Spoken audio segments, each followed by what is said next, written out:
Thanks, Tod. And the final speaker, Tim Nicol, is the Marine Project Coordinator for the Conservation Council of Western Australia and the Save Our Marine Life Alliance. Tim's previously worked as the Resources Liaison Officer for the Conservation Council, coordinating the Council's interaction with the resources sector and the government. Prior to working in this, he worked in offshore design and construction for the oil and gas sector. Over to you.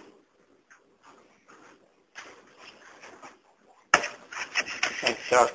And I'd like to start by thanking everyone for being here today and thanking Three Hills for the use of the room. It's really great. That's going to sound good on my radio so no one can actually see how great this room really is. As a Conservation Council and as Save Our Marine Life, we understand that undertaking to protect large areas of the marine environment is quite a serious business, and it's something that needs to be, there are economic impacts in undertaking this. And that's why we undertook to take on a respected and fully independent economics agency, the Allen Consulting Group, to examine the implications of our proposals for a network of marine sanctuaries in WA's southwest.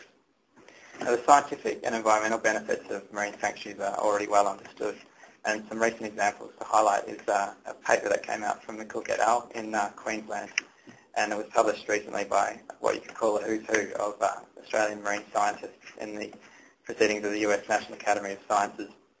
And they found that only 5 years after establishing a network of marine sanctuaries on the Great Barrier Reef, there was quite extraordinary benefits, and that included increased fish stocks, benefits for threatened species, and greater resilience against attack from introduced pests such as the crown of thorn starfish.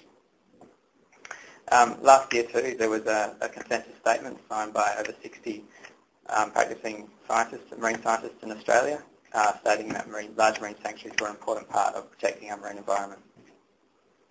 So I guess the missing piece in the case was to look at the economics of marine sanctuaries. And so today we're pleased to present the work of the Allen Consulting Group to report the economics of marine sanctuaries, of marine protected areas. As Jock pointed out, it is the first public report in Australia to examine all the costs and benefits of a network of marine sanctuaries. It carefully lays out a methodology and then applies that to the southwest.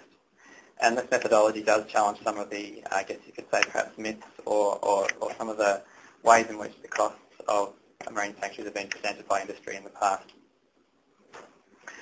And I guess we'd like to say this report lays out for all to see the economic costs and benefits of protecting the marine environment and bridge the gap between the science that we knew was strong for marine sanctuaries and the economics of undertaking marine protection. The benefits we've been through include a boost to ecotourism. We've found that the impacts to recreational fishing were less than had been previously thought, and that the rock lobster industry, one of our most important fisheries, would face short-term costs, but there would be longer-term benefits to this fishery as well in more sustainable catches and spillover.